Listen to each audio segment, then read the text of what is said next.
Hello everyone. तो welcome back to our channel. आज हम पढ़ने वाले हैं रिप्रोडक्टिव हेल्थ क्लास 12 का चैप्टर नंबर 3। तो इसको हम शॉर्ट नोट्स के थ्रू, ट्रिक्स के थ्रू और बहुत ही अमेजिंग वे से पढ़ने वाले हैं। तो जब आप इस वीडियो को कंप्लीट कर चुके होंगे, आपको ये इस चैप्टर आ गया होगा पूरा, इसके सभी कॉन्सेप्ट क्लियर हो चुके होंगे और कुछ भी कन्फ्यूज़न नहीं होगा। शॉर्ट नोट्स भी आप इसके बना सकते हैं, बट अभी नहीं बनाने, पहले वीडियो को देखिए अच्छे से, उसके बाद बनाइए, क्योंकि अगर आप शॉर्ट नोट्स साथ के साथ बनाएंगे तो आपका इसका कंसंट्रेशन यहाँ पे नहीं बनेगा, आप शॉर्ट नोट्स में बिजी हो जाओगे। तो आपको पहले इसको देखना है, फिर आपको इसके शॉर्ट नोट्स अगर बनाने हैं तो बना सकते हैं। चलिए तो स्टार्ट करते हैं अपने चैप्टर को। तो सबसे पहले आता है रिप्रोडक्टिव हेल्थ। तो रिप्रोडक्टिव हेल्थ जब मैं अगर आपको बोलती हूँ तो आपको क्या समझ आता है? आपको समझ आता है कि कुछ हमारे रिप्रोडक्शन से या रिप्रोडक्टिव सिस्टम से रिलेटेड कुछ है, उसकी हेल्थ के बारे में बात होने वाली है। ठीक है, तो सबसे पहले यहाँ आता है reproductive health problems and strategies, यानी कि रिप्रोडक्टिव हेल्थ को लेकर क्या प्रॉब्लम्स आ रही हैं और क्या उस पर स्ट्रेटजीज बन रही हैं, तो इसके बारे में हम पढ़ने वाले हैं। तो WHO ने क्या बताया, यानी वर्ल्ड हेल्थ ऑर्गेनाइजेशन ने बताया कि जो हेल्दी का मीन्स है, उसका मतलब है कि फिजिकली इंसान सही है। ठीक है, वो हम मानते हैं। मान लिया मैं फिजिकली सही हूँ, मेरी बॉडी में कुछ भी बीमारी नहीं है, बट मेरे इमोशन ऐसे हैं कि मुझे कोई कुछ कह देता है तो मैं बात बात पे रोने लगती हूँ, मैं इमोशनली अच्छी नहीं हूँ। ठीक है, बिहेवियर, उसका बिहेवियर भी सही होना चाहिए, यानी कि इंसान का बिहेवियर ऐसा नहीं होना चाहिए कि वो दो बुराई उसकी वहाँ पे कर रहा है, उसकी वहाँ पे कर रहा है, समाज में गंदगी फैला रहा है, तो उसका बिहेवियर भी अच्छा होना चाहिए। सोशल, यानी कि सोशली भी वो अच्छा होना चाहिए। तो जब ये उसमें सारी चीज़ें अच्छी होंगी तभी इंसान को हम हेल्थी बोल सकते हैं। ठीक है, तो जब क्या हो रहा था, जैसे जैसे कंट्री इवॉल्व कर रही थी तो रिप्रोडक्शन इतनी तेज़ी से बढ़ रही थी कि हमें खाने पीने की भी चीज़ों की कमी होती जा रही थी। तो गवर्नमेंट जो थी हमारी, उसको अब टेंशन होने लगी कि अब क्या किया जाए। तो सबसे पहले इंडिया ऐसी कंट्री थी जिसने नेशनल लेवल पर फैमिली प्लानिंग चलाई। ठीक है, प्लान्स बनने लगे अलग। तो सबसे पहले आया फैमिली प्लानिंग 1951 में। तो क्वेश्चन आएगा यहाँ से कि कब आया था और किसने चलाया था और क्या चलाया था। तो तीनों यहाँ से, तीनों आपको ये लर्न करने हैं। अगर मैं इसकी बात करूँ कि लर्न कैसे करोगे, तो देखो आप 51 भूल सकते हो, क्योंकि 91 तो याद ही रहेगा, 19 तो याद ही रहेगा। ठीक है, तो 1950 को अब जब हम इंडिया लिखते हैं तो इंडिया में ऐसे लिखते हैं और 5 लिखते हैं ऐसे। अगर मैं इस 5 को ऐसे कर दूँ तो आई बन जाएगा। ठीक है, तो इस तरह से आपको ये 5 याद रख जाएगा, और 1 आगे पीछे दोनों में क्या है, 1 है। तो कुछ रिलेट करोगे तो आपको ये याद आ जाएगी। ठीक है, फिर उसके बाद आया, फिर कुछ समय बाद जैसे जैसे और प्लानिंग्स बनी, तो इसका नेम चेंज करके reproductive and child health care रख दिया गया, जिसको हम इन शॉर्ट में RCH बोलते हैं। ठीक है, ये क्या कर रहा था, जो रिप्रोडक्शन रिलेटेड एस्पेक्ट होते हैं, यानी कि कुछ एब्यूजेस होते हैं, कुछ अफवाहें होती हैं जो फैलाई जाती हैं, और कुछ ऐसे ऐसी चीज़ें होती हैं जिसका पता होना बहुत ज़रूरी है, बट पता नहीं होता किसी को भी। ठीक है ना, बच्चों को सिखाया नहीं जाता, और जो मैरिजेबल एजेस के मेल और फीमेल्स, उनको ये चीज़ें बताई नहीं जाती। तो इस चीज़ पे ही वर्क कर रहा था। इसका मेजर रोल, मतलब इन चीज़ों में मेजर रोल निभाता कौन है, इस किस चीज़ किस को हमें बताना चाहिए। तो जो हमारे क्लोज रिलेटिव्स हैं, टीचर्स हैं, फ्रेंड्स हैं, इन सभी को हमें ये चीज़ें बतानी चाहिए, डिस्कस करना चाहिए इन सब चीज़ों पे कि क्या हमारे लिए अच्छा है, क्या हमारे लिए बुरा है, गुड टच क्या है, बैड टच क्या है। तो इन सब चीज़ों के बारे में इन्हें हमें बताना चाहिए। ठीक है, तो उसके बाद आया कि जो ये RCH है किन किन प्रॉब्लम्स पे वर्क करता है। तो ये प्रेगनेंसी, यानी कि प्रेगनेंसी में जो कुछ प्रॉब्लम्स आएगी ये उन पर वर्क करता है। जागरूकता फैलाता है, और डिलीवरी में कुछ प्रॉब्लम आएगी वो उसके बारे में बताता है। STDs, यानी कि सेक्सुअल ट्रांसमिटेड डिजीज़ जो होंगी ये उसके बारे में बताएगा। ठीक है, अबॉर्शन के बारे में, कॉन्ट्रासेप्शन के बारे में, मेंस्ट्रुअल के बारे में, इनफर्टिलिटी के बारे में, तो इन सब के बारे में ये बातें करता है।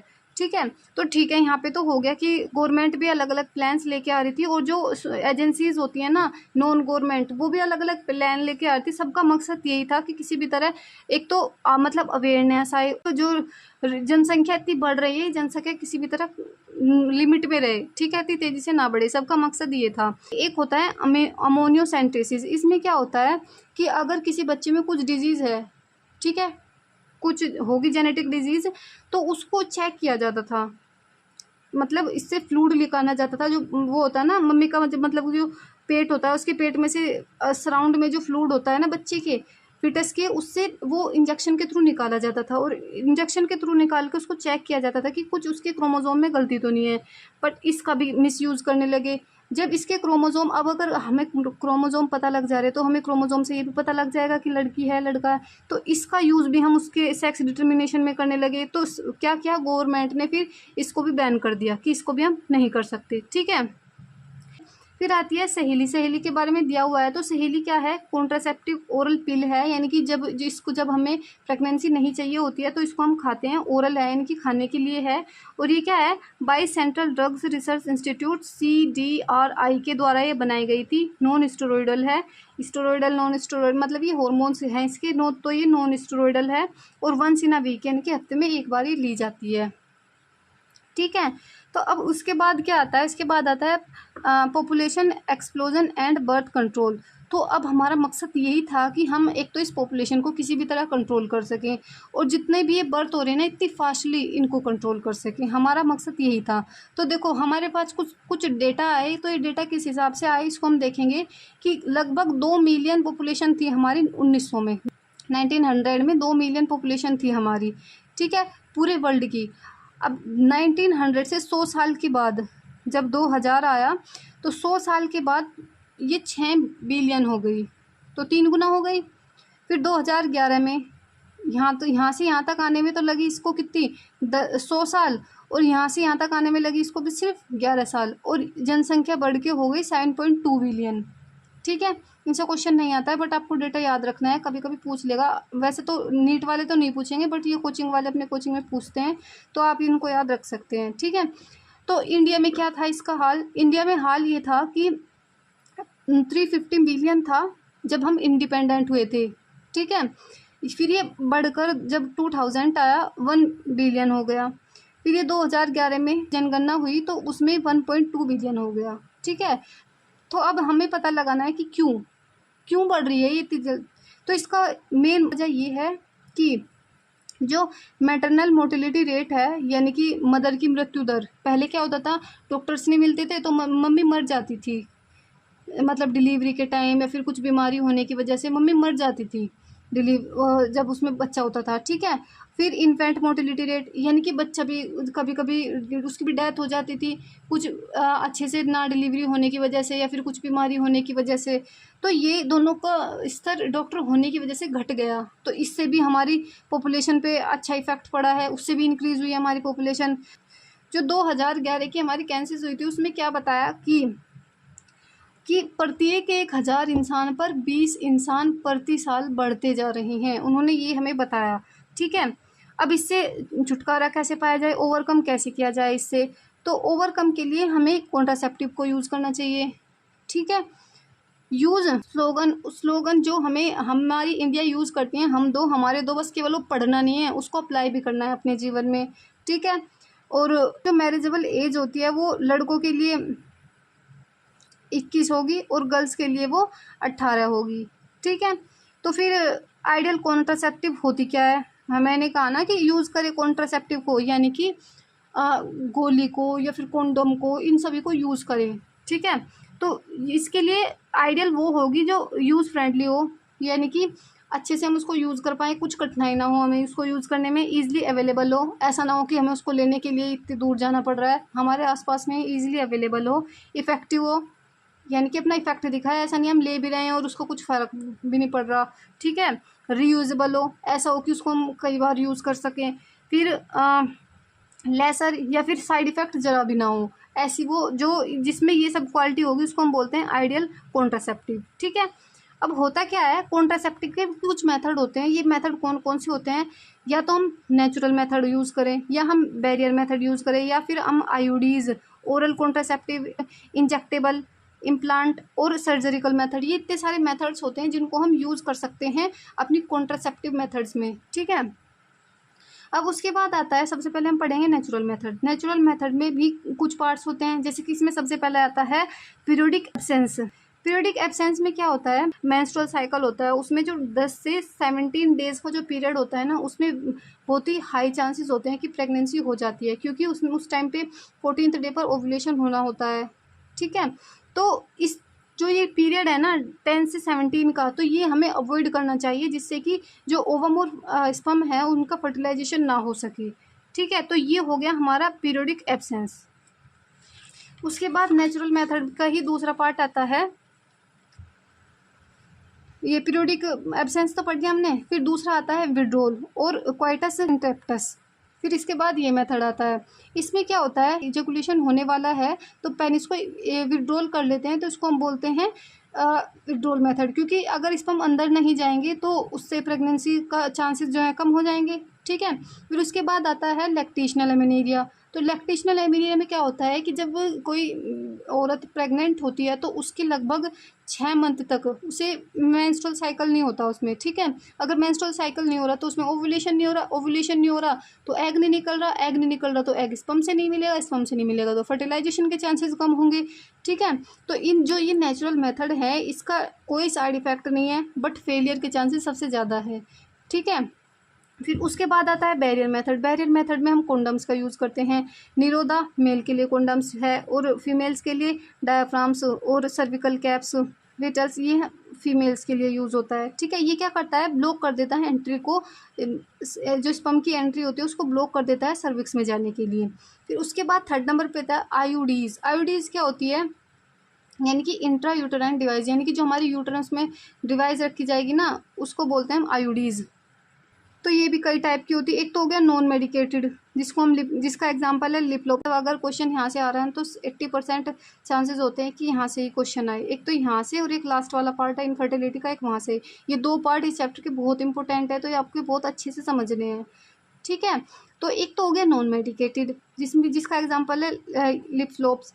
फिर आ गया कॉपर रिलीजिंग, यानी कि जो कॉपर को रिलीज करेगा। तो कॉपर रिलीजिंग के भी 3 एग्जांपल है, CUT, CU7 और मल्टीलोटेड 375। तो इसको देखो याद कैसे करेंगे, तो मैं आपको इनके दोनों के नाम याद करा देती हूँ। इसका ये लिपलोप है, आपको ये याद रह जाएगा। ठीक है। तो इसको हम ऐसे याद करेंगे कि देखो ये क्या है, CUT, CU7 और 3 मल्टीलोटेड 375। तो इसमें भी 7 आ रहा है, इसमें भी 7 आ रहा है, और ये T भी 7 की तरह ही लग रहा है हमें।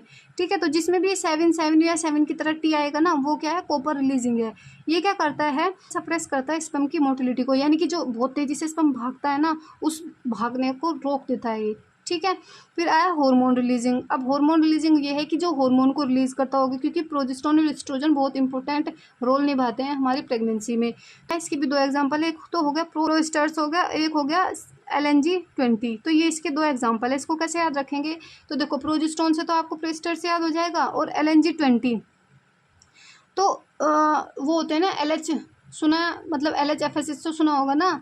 तो LHFSH, LH की तरह लगना है, तो ये भी हॉर्मोन्स लग रहा है ना, याद आ जाएगा आपको। तो ये भी क्या हो गया, हॉर्मोन्स हो गया। ये क्या करता है, यूट्रस को अनस्टेबल करता है फॉर इम्प्लांटेशन। अगर यूट्रस में वो ओवम चिपकेगा ही नहीं जाके तो बेबी का फॉर्मेशन कैसे होगा। तो ये क्या करता है, यूट्रस को अनस्टेबल कर देता है। तो देखो ये इंसर्टेड बाय डॉक्टर, यानी कि इसको इंसर्ट करने के लिए हमें डॉक्टर की हेल्प चाहिए होती है, और ये यूज़ भी सबसे ज़्यादा होते हैं। ठीक है।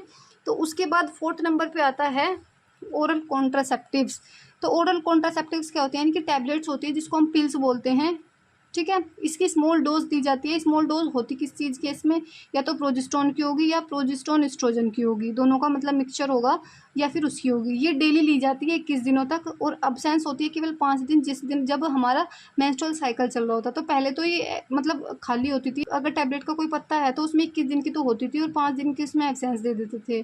तो अब क्या होता है, जिससे कि जो औरत है वो कन्फ्यूज़ ना हो, उन 5 दिनों में भी कैल्शियम की गोली डाल देते हैं वो, जिससे कि इनमें कैल्शियम भी बना रहे और ये कंफ्यूज भी ना हो। तो ये तो याद रखना है कि पिल्स जो होती है वो हमें 21 दिन तक लेनी पड़ती है। और वो भी याद रखना है, जो सहेली आई थी ना, सहेली ओरल कॉन्ट्रासेप्टिव देखी थी हमने, वो 1 इन अ वीक लेनी होती थी, और ये 21 दिन तक लेनी है। ये क्या करता है, इनहिबिट ओव्यूलेशन एंड इम्प्लांटेशन, यानी कि ये ओव्यूलेशन नहीं होने देता। जो 14th डे पर ओव्यूलेशन होता है ना, वो नहीं होने देता, और ये इम्प्लांटेशन भी नहीं होता, यानी कि यूट्रस को, जो हमारा जाइगोट होगा उसको यूट्रस से चिपकने भी नहीं देता ये। ठीक है। Quality of cervix mucus retarded sperm entry, यानी कि जो सर्विक्स का म्यूकस होगा वो क्या करेगा, स्पर्म की जो मोटिलिटी होती है ना उसको कम कर देता है। तो ये सबसे अच्छा वर्क कर रहा है भाई। यूज़ कौन सा होता है सबसे ज़्यादा, अगर पूछ रहा है कि यूज़ कौन सा होगा तो वो होता है आईयूडीज़। 5वें नंबर पे आता है इंजेक्शंस और इम्प्लांटेशंस अंडर स्किन। ठीक है। तो क्या होता है, प्रोजेस्टेरोन एस्ट्रोजन को इंजेक्ट किया जाता है हमारे अंदर, वो या तो हमें इंजेक्शन दे देते हैं, या फिर वो कुछ ऐसी मतलब कि लंबी लंबी स्टिक्स होती हैं जो हमारी स्किन के नीचे वो लगा देते हैं। ठीक है। और वो होती है लगभग 6 या 7 होती हैं ये स्टिक्स। उसके बाद आया प्रोजेस्टेरोन और प्रोजेस्टेरोस्ट्रोजन और आईयूडीज मतलब कि जो ये थी, अगर इनको हम 72 आवर्स के अंदर ले लेते हैं कि अगर हमें डर हो रहा है कि कहीं प्रेगनेंसी ना हो जाए, तो ये वेरी इफेक्टिवली अपना काम कर देता है, अवॉइड करता है प्रेगनेंसी को। ठीक है, फिर उसके बाद 6 नंबर पे आता है स्टरलाइजेशन। स्टरलाइजेशन में क्या होता है कि ये गैमेट्स को आने जाने नहीं देता, कि एंट्री ब्लॉक कर देता है गैमेट्स की। कैसे करता है? मेल्स में अलग तरीका है, फीमेल्स में अलग तरीका। मेल्स में क्या होता है? वेसेक्टोमी होता है, फीमेल्स में ट्यूबेक्टोमी होता है। वेसेक्टोमी में क्या होता है, जो वास डिफरेंस होती है ना, जो वास डिफरेंस होती है, इसका स्मॉल पार्ट काटते हैं और काट के, मान लें यहाँ से इस वास डिफरेंस जा रही है ऐसे, तो यहाँ से इसको काटेंगे, यहाँ से इसको काटेंगे, यहाँ से इसको फोल्ड करके बांध देंगे, इसको फोल्ड करके यहाँ से बांध देंगे। ठीक है, मान लीजिए हमारी टेस्टिस है, तो इस टेस्टिस को ये यहाँ से, तो ये स्पर्म यहाँ से आएगा, यहाँ से आके रुक जाएगा, ये आगे जा ही नहीं पाएगा। ऐसे ही इसमें होता है, इसमें फैलोपियन ट्यूब काट देते हैं ऐसे ही, और फिर उसको बांध देते हैं। तो ये क्या होता है? हाईली इफेक्टिव है। हाईली इफेक्टिव तो होगा ही भाई, इसमें तो कोई चांस ही नहीं है कि किसी भी तरह गैमेट चला जाए, क्योंकि उसको तो बीच का कनेक्शन ही टूट गया। वेरी पुअर रिवर्सिबिलिटी, क्योंकि इसका कोई चांस नहीं होता। अगर मतलब कोई इंसान ने ये वासेक्टोमी या ट्यूबेक्टोमी करा लिया है और वो चाहता है कि वो अब इसे सही कराए, उसको नीड है बेबी को बर्थ दे, तो इसकी जो रिवर्सिबिलिटी के चांसेस होते हैं बहुत कम होते हैं। सर्जरी के थ्रू ही होता है सब कुछ। ठीक है, अब क्या हुआ, जो ये मेथड्स मैंने आपको 6 बताए, जितने भी बताए, these method significant role in uncontrollable growth, यानी कि जो अनकंट्रोलेबल ग्रोथ हो रही है ना इसकी पॉपुलेशन की, इसको सिग्निफिकेंट रोल है इसको कम करने में, या फिर इसको एक हद तक लिमिट में करने में। ठीक है, अगर ये सब ना हो ना, तो ये ग्रोथ और भी हाई तरीके से बढ़ेगी। उसके बाद क्या आता है कि मतलब अगर हम इन सब चीज़ों को यूज़ कर रहे हैं, तो नोज़िया, एबनॉर्मल पेन, या फिर ब्लीडिंग, ब्रेक थ्रू और इरेगुलर मेंसेस, ये सब क्या हो सकती है प्रॉब्लम्स भी हमें इनको लेने से, रेगुलर लेने से हो सकती है। तो हमें, अगर हम इन सब चीज़ों को बहुत टाइम से यूज़ कर रहे हैं, तो हमें अपने डॉक्टर से मिलते रहना चाहिए और उनसे बात करते रहना चाहिए कि कुछ प्रॉब्लम ना हो जिससे कि। ठीक है, तो इसके बाद आता है कि मेडिकल टर्मिनाइजेशन ऑफ प्रेगनेंसी, जिसको हम MTP भी बोलते हैं। तो ये क्या होता है? इंड्यूस्ड एबॉर्शन, यानी कि इसमें हम अबॉर्शन की बात करते हैं। ये अबॉर्शन जो मतलब हमारे यहाँ की लेडीज़ होती हैं, वो हॉस्पिटल में जाती है, अबॉर्शन करा के आ जाती है, वो ये वही चीज़ है। ठीक है, इसमें लगभग 45 to 50 बिलियन पर ईयर ये अबॉर्शंस होते हैं। ठीक है, पूरे वर्ल्ड में। ये जो डेटा है ये 1/5 है। मान लिया जितनी भी प्रेगनेंसीज हम हटा, मतलब कि कॉन्ट्रासेप्टिव के कारण जितनी प्रेगनेंसी नहीं होती, उसका 1/5 डेटा है ये। ठीक है, और क्या कर रहा है, गवर्नमेंट ने इसको परमिशन दे दी थी विद सम रूल्स 1971 में। ठीक है, तो इन्होंने रूल्स क्या थे इनके, कि फीमेल फर्टिसाइज नहीं होगा, यानी कि जो हम भ्रूण हत्या कर देते हैं ना गर्ल्स की, तो वो नहीं होगी इसमें। ठीक है, get right for unwanted pregnancy, इसका मकसद था कि जो अनवांटेड प्रेगनेंसी है उससे छुटकारा पाना, क्योंकि कुछ क्या होता है कि रेप्स हो जाते हैं, या फिर कुछ प्रॉब्लम्स हो बेबी में, तो कुछ मतलब चाहते हैं कि हमें प्रेगनेंसी ना हो, या फिर कुछ चाहते हैं कि किसी वजह से उनकी प्रेगनेंसी हो गई है, बट वो बिल्कुल नहीं चाहते कि ना हो, तो उसमें ये MTP काम आता है। बट इसको यूज़ करने लगे कि फीमेल कैसे, मतलब फीमेल बच्ची को पहचानते हैं, फिर उसको मार देते हैं। तो इसलिए इसको फिर क्या कर दिया गया, इस पर कुछ रूल्स लगाए गए। अगर हम MTP करा रहे हैं तो फर्स्ट ट्राइमेस्टर में होने चाहिए, यानी कि 3 मंथ में होनी चाहिए। जो अगर 3 माह हो गया है प्रेगनेंसी हुए को, तो उसके अंदर अंदर अगर हम करा ले रहे हैं तो वो सेफ़ है हमारे लिए, 20, जिसको हम 12 वीक भी बोल रहे हैं।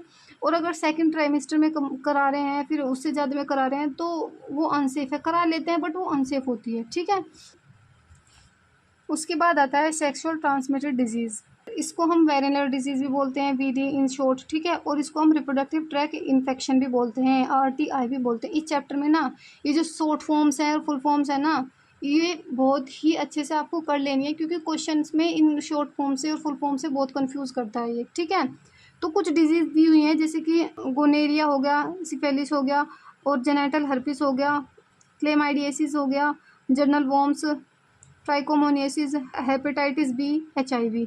तो ये सब जो डिजीज़ हैं ये हमारी STDs होती हैं, यानी कि सेक्सुअल ट्रांसमिटेड डिजीज़ होती हैं।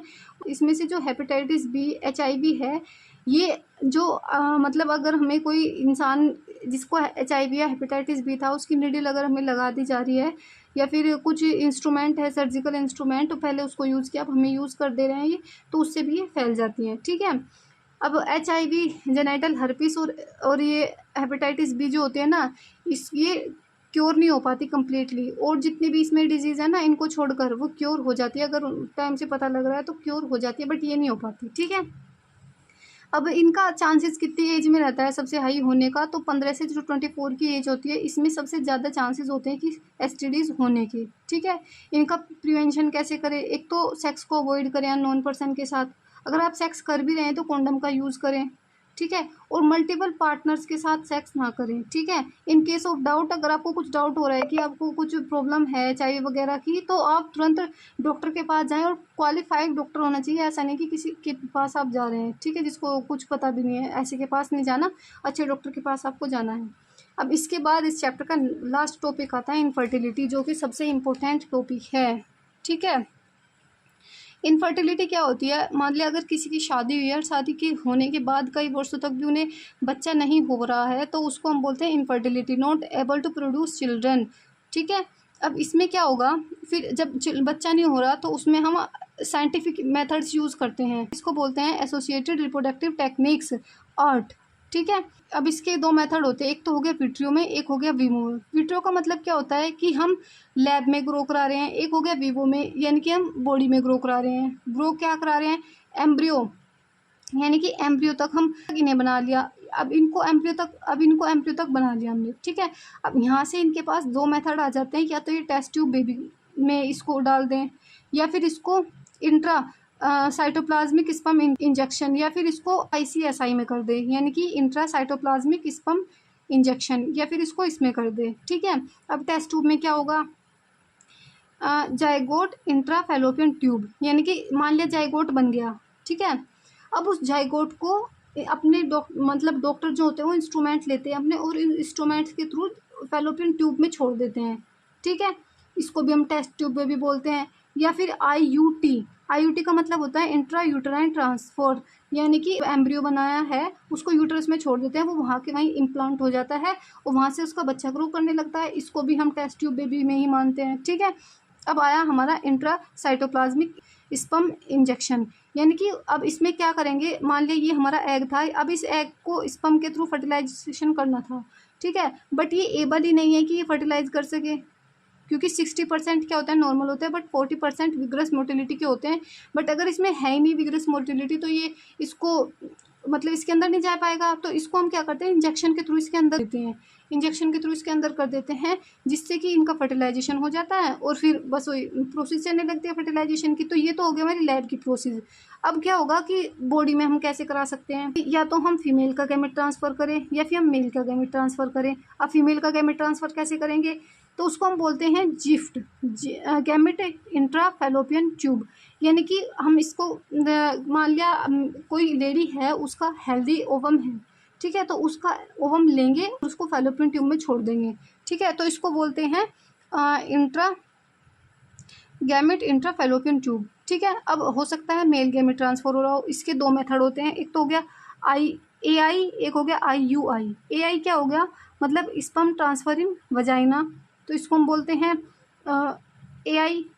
ठीक है, और एक हो गया इंट्रा यूटराइन इंसमाइनेशन, यानी कि स्पर्म को छोड़ देते हैं हम यूटरस में, जिससे कि वो जाता है, फिर वो एम्पुला के रीजन में फर्टिलाइजेशन कर लेता है, तो फिर इससे प्रोसेस हो जाती है। इसमें हम क्या कर रहे हैं, गैमेट को मिला रहे हैं, मिलाने का काम है बस। और इसमें क्या करते हैं हम, इसमें हम मतलब कि उसको ग्रो कराते हैं लैब में। ठीक है, तो आपको इनकी एक तो ये फुल फॉर्म्स अच्छे से याद कर लेनी है, और कंफ्यूज इतना करेगा आपको, सीधा सीधा इनकी ये नहीं देगा, बोलेगा जिफ्ट में क्या होता है, बोलेगा IUT में क्या होता है, इसको बोलेगा, तो ऐसे बोलेगा ये। ठीक है, तो यहाँ से आपको अब ट्रिक चाहिए कि इनको हम याद कैसे करते हैं।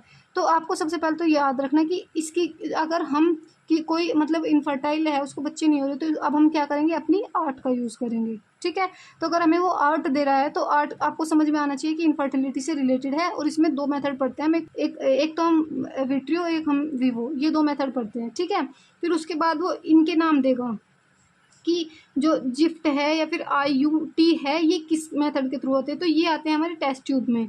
ठीक है, तो इसको हम याद कैसे रखेंगे कि इसमें देखो हम विट्रियो में पढ़ते हैं।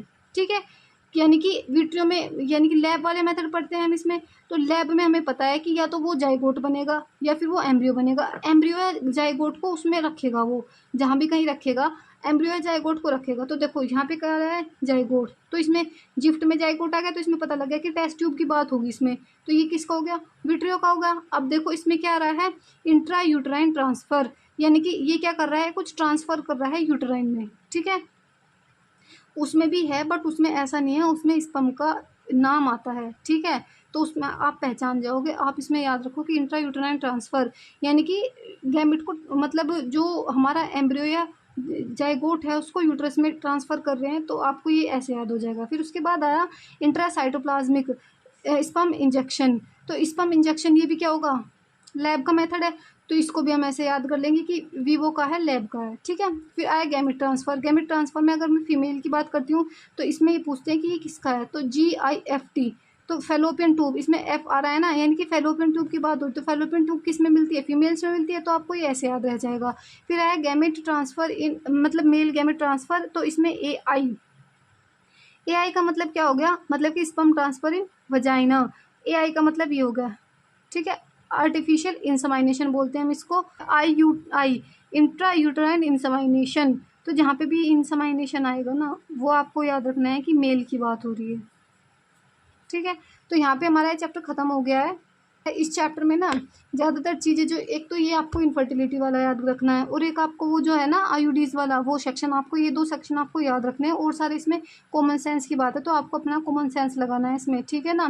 क्योंकि इससे इतने हार्ड क्वेश्चन नहीं आते, कुछ ही मेन इंपॉर्टेंट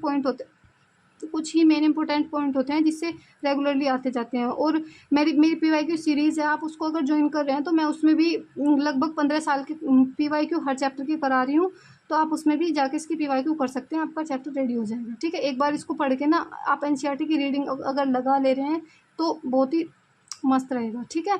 तो अगर वीडियो पसंद आई तो आप लाइक ज़रूर कीजिएगा, और चैनल को सब्सक्राइब भी कर सकते हैं फॉर मोर वीडियो।